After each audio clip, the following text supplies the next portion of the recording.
एक पल के लिए कल्पना करते हैं कि कोई इंसान एक सुबह उठता है और उसे पूरी तरह से एमनीशिया हो गया है, मतलब भूलने की बीमारी। जो कि फिल्मों में अक्सर दिखाते हैं। हाँ, लेकिन ये सिर्फ अपनी चाबियां या अपना घर भूलने जैसा बिल्कुल नहीं है। वो इंसान ये भूल चुका है कि वो कभी इस पूरी दुनिया का सबसे शक्तिशाली, सबसे शांत और एक पूर्ण इंसान था। और पता है, सबसे डरावनी बात तो ये है कि उस इंसान को ये एहसास तक नहीं है कि वो कुछ भूल गया है। बिल्कुल। मतलब वो एक टूटी फूटी झोपड़पट्टी में संघर्ष कर रहा है और उसे लगता है कि बस यही उसकी नियति है। आज हम जिस स्रोत पर बात कर रहे हैं ना, उसमें इसी स्थिति को गहरी नींद या अज्ञानता की अवस्था कहा गया है। सही कहा। और आज की हमारी इस गहन चर्चा में हमारे जो सोर्सेज हैं वो दावा करते हैं कि हम सब, यानी पूरी इंसानियत, उसी भयंकर एमनीशिया का शिकार है। ये तो बहुत बड़ा दावा है ना? हम्म आज हमारे पास जो स्रोत है वो कोई आम ऐतिहासिक दस्तावेज नहीं है। वो मुरली नाम का एक आध्यात्मिक पाठ है जो ब्रह्मा कुमारी इस संस्था से आता है। अच्छा। हाँ, और ये दुनिया के इतिहास, भूगोल और इंसानी दिमाग को एक बिल्कुल ही अलग कॉस्मिक या ब्रह्मांडीय नजरिए से पेश करता है।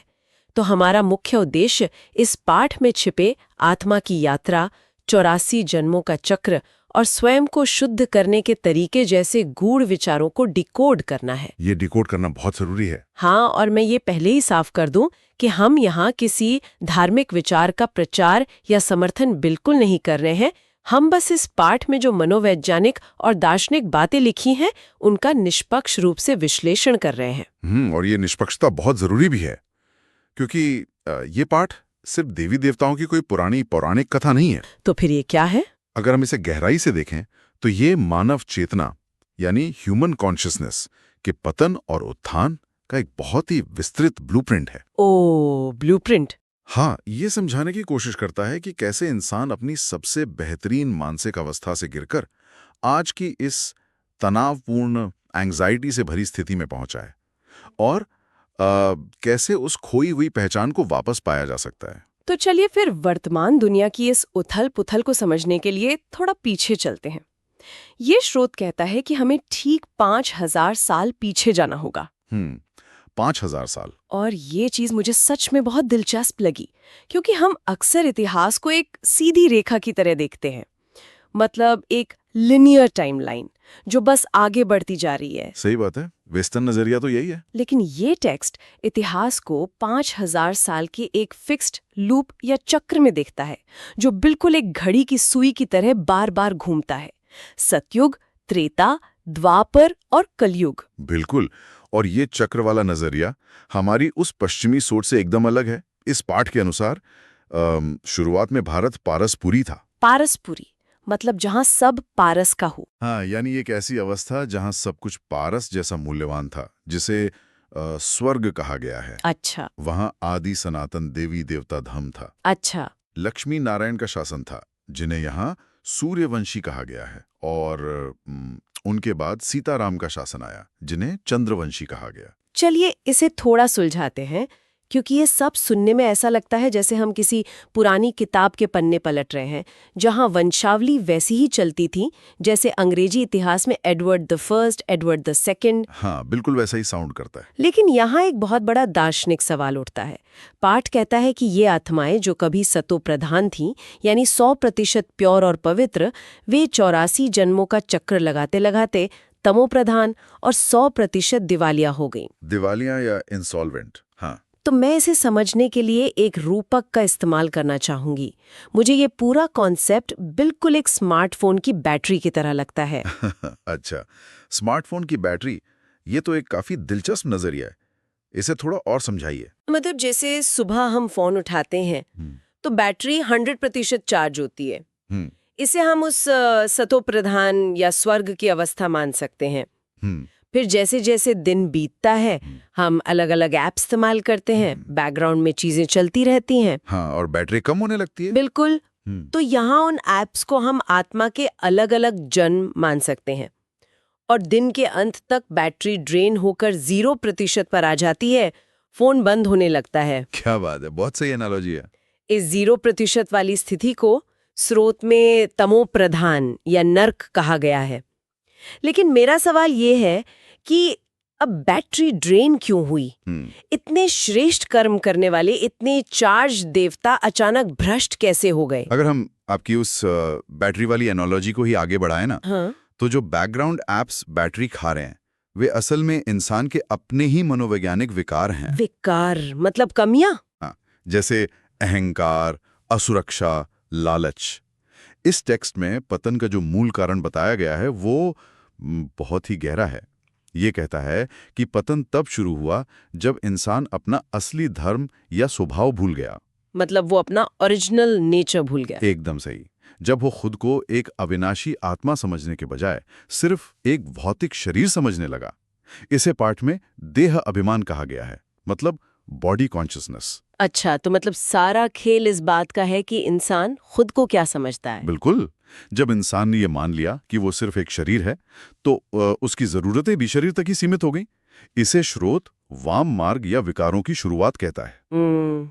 इसे हम आज की भाषा में एक्सटर्नल वैलिडेशन कह सकते हैं। जो इंसान पहले अंदर से इतना भरा हुआ था कि वो पूज्य था, वो धीरे धीरे पुजारी बन गया। पुजारी बन गया मतलब मांगने वाला बन गया। हाँ, यानी वो अपनी खुशी, ताकत और सुरक्षा के लिए बाहरी चीजों, पैसे और सत्ता पर निर्भर हो गया।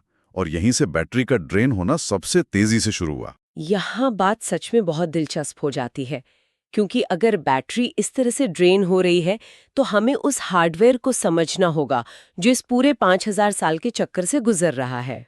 बिल्कुल, उस हार्डवेयर को समझे बिना काम नहीं चलेगा, है ना? क्योंकि आमतौर पर जब आत्मा शब्द का इस्तेमाल होता है तो दिमाग में एक धुंधला सा प्रकाश या कोई भूतिया सा साया आता है, लेकिन ये टेक्स्ट आत्मा को एक बहुत ही ठोस और वैज्ञानिक तरीके से परिभाषित करता है। और मैं कहूँगा कि ये इस टेक्स्ट की एक बहुत बड़ी खासियत है। ये आत्मा को कोई निराकार या अमूर्त ऊर्जा नहीं मानता। तो फिर आत्मा क्या है इनके अनुसार? ये स्पष्ट रूप से कहता है कि आत्मा भ्रुकुटी यानी दोनों भौहों के बीच चमकता हुआ एक बेहद सूक्ष्म स्टार या बिंदी है। एक बिंदी? मैं तो इसे एक माइक्रोस्कोपिक मेमोरी चिप की तरह देख पा रही हूँ। Memory chip? हाँ, मतलब एक ऐसी नैनो चिप जो अविनाशी है और जिसमें पूरे 84 जन्मों का टेराबाइट्स डेटा स्टोर है। ओहो, मैं समझ रही हूँ आप क्या कह रही हैं। मतलब पिछले जन्मों में जो कुछ भी महसूस किया गया, जो आदतें बनी, जो ट्रॉमा झेला गया, वो सब इस छोटी सी चिप में रिकॉर्डेड है। और ये चिप वाला रूपक ये समझने में बहुत मदद करता है कि देही अभिमानी या सोल कॉन्शियस होने का असली मतलब क्या है। शरीर तो सिर्फ एक बायोलॉजिकल मशीन है, एक रोबोटिक सूट है जिसे चिप कंट्रोल कर रही है। बिल्कुल, जिसे आत्मा दुनिया के साथ इंटरैक्ट करने के लिए पहनती है। जब एक शरीर खत्म होता है तो शरीर कुछ नहीं सीखता। वो मेमोरी चिप, वो आत्मा अपने सारे संस्कार और डेटा लेकर दूसरे शरीर में चली जाती है। लेकिन अगर इंसान की आत्मा एक बिंदी है तो फिर परमात्मा या सुप्रीम सोल क्या है? क्या वो कोई बहुत विशाल आकार है? यहाँ भी टेक्स्ट एक बहुत ही अलग नजरिया पेश करता है। परमात्मा यानी शिव बाबा को भी एक बिंदी के समान ही बताया गया है। अच्छा, दोनों बिंदी हैं? हाँ, फर्क आकार का नहीं है बल्कि स्थिति और डेटा का है। परमात्मा इस पूरी मानव सृष्टि के चैतन्य बीज हैं, कॉन्शियस सीड।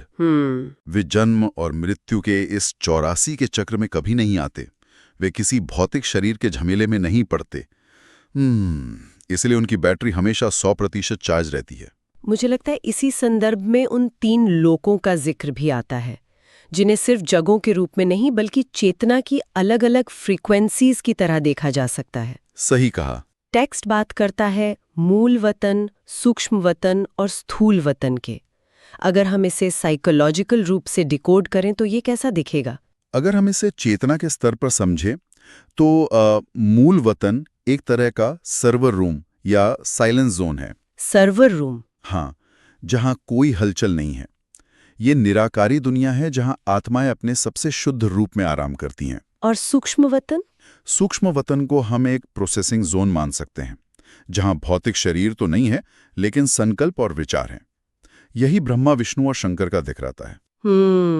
समझ गए। और अंत में स्थूल वतन, यानी ये हमारी भौतिक दुनिया, जो एक स्क्रीन या स्टेज की तरह है, जहां हम शरीर रूपी पोशाक पहनकर अपना अपना रोल प्ले कर रहे हैं। और यहीं पर हमारे 84 जन्मों का सारा डेटा जनरेट हो रहा है। बिल्कुल, यही सब डेटा बन रहा है। तो अब सबसे बड़ा सवाल आता है, अगर हम इस स्टेज पर एक्ट करते करते थक चुके हैं और हमारी इस आत्मा रूपी चिप में 84 जन्मों का वायरस आ चुका है, या स्रोत के शब्दों में कहें तो खाद लग चुकी है। हाँ, इम्प्योरिटीज। तो इसे वापस इसके ओरिजिनल 100% प्योर स्टेट में कैसे लाया जाए? टेक्स्ट इस वायरस को डिलीट करने का क्या तरीका बताता है? इसके लिए स्रोत में जो प्रक्रिया बताई गई है उसे याद की यात्रा या प्राचीन योग का नाम दिया गया है। याद की यात्रा। हाँ, और इसका मूल मंत्र बहुत ही सीधा है। मां मेकम याद करो, यानी सिर्फ एक मुझे, मतलब परमात्मा को याद करो। सिर्फ एक को। ये याद एक अग्नि की तरह काम करती है जो आत्मा में जमा हुई इस सदियों पुरानी खाद या ट्रॉमा को पूरी तरह भस्म कर देती है। रुकिए, मुझे या कुछ थोड़ा रोकना होगा। जी कहिए। मतलब सिर्फ एक एंटिटी को याद करने से 84 जन्मों का वायरस और सारा बुरा कर्म साफ हो जाएगा? यह सुनने में एक बहुत बड़ा ओवर सिंप्लीफिकेशन लगता है। मैं समझ सकता हूं कि ये ऐसा क्यों लग रहा है। हम एक ऐसी दुनिया में जी रहे हैं जहां एक ईमेल पढ़ने के दौरान भी हमारा ध्यान 20 बार फोन की नोटिफिकेशंस पर जाता है, और स्रोत कहता है कि यह योग जंगलों में जाकर आंख बंद करके बैठने वाला नहीं है। बिल्कुल नहीं। बल्कि खाते पीते चलते फिरते बुद्धि से याद करना है। आज के इस डिस्ट्रैक्शन से भरी दुनिया में एक ही चीज पर लगातार फोकस करना तो शायद दुनिया का सबसे मुश्किल काम है। ये एक बहुत ही वाजिब सवाल है, और ये सुनने में जितना आसान लगता है ना, असल में इसका मैकेनिज्म उतना ही गहरा और चुनौतीपूर्ण है। अच्छा? टेक्स्ट में इसके लिए एक बहुत ही काव्यात्मक रूपक का इस्तेमाल हुआ है। परमात्मा को माशूक यानी बिलव्ड और आत्माओं को आशिक यानी लवर बताया गया है। आशिक और माशूक, तो क्या ये एक इमोशनल कनेक्शन की बात हो रही है? बिल्कुल। आप सोचिए, जब कोई किसी से बेइंतहा प्यार करता है तो क्या उसे उस व्यक्ति को याद करने के लिए कोई टाइमर लगाना पड़ता है? नहीं, वो तो अपने आप याद आता है। सही बात है। वो इंसान अपना काम कर रहा होता है, भीड़ में होता है, लेकिन उसके दिमाग के बैकग्राउंड में एक ही व्यक्ति चल रहा होता है। हाँ, ये तो है। ये एक गहरा कॉग्निटिव शिफ्ट है। जब हम एक ऐसी सत्ता पर फोकस करते हैं जो 100% शुद्ध और शांत है, तो हमारा अपना एमिगडाला, हमारा अपना बेचैन दिमाग शांत होने लगता है। ओह, तो हम शांत चीज पे फोकस करके खुद शांत होने लगते हैं। हाँ, हम रिएक्टिव फैसले लेना बंद कर देते हैं। इस लगातार फोकस को ही वो अग्नि कहा गया है जो पुरानी बुरी आदतों के न्यूरल पाथवेज को तोड़कर नए पाथवेज बनाती है। तो मतलब ये सिर्फ किसी का नाम जपने के बारे में नहीं है, ये अपनी पूरी मेंटल फ्रीक्वेंसी को उस सुप्रीम सोर्स के साथ ट्यून करने के बारे में है। एकदम सही। जो इंसान इस गहरे कनेक्शन में जितना ज्यादा रहेगा, वो मानसिक रूप से उतना ही शक्तिशाली बनेगा। टेक्स्ट के शब्दों में वो व्यक्ति बेगर से प्रिंस, भिखारी से राजकुमार बनेगा। ये कोई रातों रात होने वाला जादू नहीं है, ये एक बहुत ही एक्टिव मानसिक प्रक्रिया है। तो कुल मिलाकर इसका मतलब क्या है? इस ब्रह्मांडीय ज्ञान या कॉस्मिक नॉलेज को जमीन पर कैसे उतारा जाए? ये सबसे जरूरी हिस्सा है। मान लेते हैं कि कोई इंसान मंगलवार की सुबह ट्रैफिक में फंसा है या अपने ऑफिस की पॉलिटिक्स से बहुत परेशान है। उसके लिए इस ज्ञान का क्या व्यवहारिक इस्तेमाल है? इसके लिए स्रोत एक बहुत ही शानदार उदाहरण देता है, एक ज्योतिषी या एस्ट्रोलॉजर का। हाँ। जैसे एक ज्योतिषी ग्रहों की चाल देखकर आने वाली आपदाओं को पहले ही जान लेता है, वैसे ही व्यक्ति को एक ज्ञान समझने के बाद मास्टर नॉलेजफुल बनना चाहिए। मास्टर नॉलेजफुल, इसका मतलब है परिस्थितियों को पहले से भांप लेना। बिल्कुल। जब इंसान को ये समझ आ जाता है कि ये दुनिया एक 5000 साल का प्ले या ड्रामा है जो बस रिपीट हो रहा है, तो वो माया के पेपर्स या टेस्ट्स को दूर से ही देख लेता है। माया मतलब जो भी डिस्ट्रैक्शंस हैं। हाँ, माया यानी जिंदगी में आने वाले डिस्ट्रैक्शंस, गुस्सा या उकसावे। जब कोई बुरा व्यवहार करता है तो आप उस पर गुस्सा करने के बजाय ये समझते हैं कि ये उस व्यक्ति की आत्मा का अपना रिकॉर्डेड डेटा है जो प्ले हो रहा है। ये तो नजरिया ही बदल देता है। आप सिर्फ रिएक्ट नहीं करते, आप समझदारी से रिस्पॉन्ड करते हैं। और इसके लिए टेक्स्ट कुछ खास गुणों को अपनाने की बात भी करता है, सफलता पाने के लिए, जिसे यहाँ पास विद ऑनर्स कहा गया है। हाँ, पास विद ऑनर्स। व्यवहार में मधुरता, नम्रता और मन में बेहद की वैराग्य वृत्ति होनी चाहिए। अब ये बेहद का वैराग्य थोड़ा अजीब लगता है। क्या इसका मतलब दुनिया से कट जाना है? नहीं, यही सबसे बड़ी गलतफहमी होती है। बेहद का वैराग्य दुनिया छोड़कर हिमालय पर जाने के बारे में बिल्कुल नहीं है। तो फिर क्या है? इसका मतलब है दुनिया के बिल्कुल बीचों बीच रहना, अपना बिजनेस चलाना, परिवार संभालना, लेकिन मानसिक रूप से किसी भी चीज का गुलाम न होना। मतलब किसी चीज के खोने का डर ना होना। एकदम सही। इसी के साथ स्रोत एक कल्याणकारी लड़ाई का भी जिक्र करता है, जो पुरानी दुनिया का विनाश कर नई दुनिया यानी स्वर्ग के गेट खोलेगी। ये कल्याणकारी लड़ाई बाहर हथियारों से लड़ी जाने वाली कोई जंग तो नहीं लगती? बिल्कुल नहीं। मुझे लगता है ये अपनी मानसिक स्थिति को इतना शक्तिशाली बनाने के बारे में है कि बाहरी परिस्थितियां, चाहे वो कितनी भी भयंकर क्यों न हो, चाहे वो कोई ग्लोबल न्यूज हो या पर्सनल क्राइसिस, वे आपको अंदर से हिला ना सके। और इसी स्थिति को साइलेंस की शक्ति कहा गया है। शोर शराबे वाली इस दुनिया में जहां हर कोई चीख रहा है, अपनी बात मनवाना चाह रहा है, वहां अंदरूनी साइलेंस ही सबसे बड़ा हथियार है। साइलेंस की शक्ति। जब इंसान के अंदर ये साइलेंस और प्योरिटी आ जाती है, तो वो सच में महादानी और विश्व कल्याणकारी बन सकता है। वो सिर्फ अपना फायदा नहीं सोचता, वो अपने वाइब्रेशन से पूरी दुनिया को शांत करने लगता है। क्या बात है। तो इस पूरी चर्चा को अगर हम समेटें तो ये स्रोत सिर्फ एक आध्यात्मिक कहानी भर नहीं है। बिल्कुल नहीं। ये एक बहुत ही गहरा रिमाइंडर है कि इंसान मूल रूप से कोई पापी या कमजोर प्राणी नहीं है, बल्कि वो एक पवित्र और शांत स्वरूप है। सही कहा। हमारी असली लड़ाई बाहर किसी सिस्टम या समाज से नहीं है, बल्कि अपने ही मन के भीतर की अशुद्धियों से है। आज के युग में जहां हर इंसान इन्फॉर्मेशन ओवरलोड से थक चुका है, ये पार्ट एक बहुत जरूरी पॉज बटन की तरह काम करता है। Pause button. ये सिखाता है कि कैसे बाहर की दुनिया में खुशी ढूंढने के बजाय अपनी ऊर्जा को भीतर केंद्रित करके कोई भी व्यक्ति अपनी जिंदगी का कंट्रोल वापस ले सकता है। और जाते जाते एक विचार जो इस टेक्स्ट को पढ़ने के बाद से मेरे दिमाग में घूम रहा है, और मैं चाहूंगी कि इस पे थोड़ा विचार किया जाए। हाँ, बताइए। स्रोत दृढ़ता से ये दावा करता है कि ये 5000 साल का लूप हूबहू रिपीट होता है, यानी इतिहास की हर घटना, हमारा हर फैसला, हर उत्थान और पतन बिल्कुल वैसे ही दोबारा होने के लिए तय है। हाँ, बिल्कुल। ये तो पूर्ण नियतिवाद या एब्सोल्यूट डिटर्मिनिज्म है। तो क्या अब ये पूर्ण नियतिवाद हमारी वर्तमान की चॉइसेस को पूरी तरह अर्थहीन बना देता है? ये एक बहुत ही गहरा सवाल है। या फिर क्योंकि आज जो भी फैसला लिया जाएगा वो अनंत काल तक हर 5000 साल बाद हूबहू रिपीट होगा, तो क्या ये तथ्य इस एक पल को, इस एक चॉइस को और भी ज्यादा महत्वपूर्ण नहीं बना देता? सोचने वाली बात है। जो इंसान एमनीशिया से जाग रहा है, उसके लिए अब हर कदम सिर्फ आज का कदम नहीं है, वो हमेशा हमेशा के लिए लिया गया एक कदम है। बिल्कुल। इस विचार के साथ हम आज की ये चर्चा यहीं समाप्त करते हैं। इस पर जरूर सोचिएगा।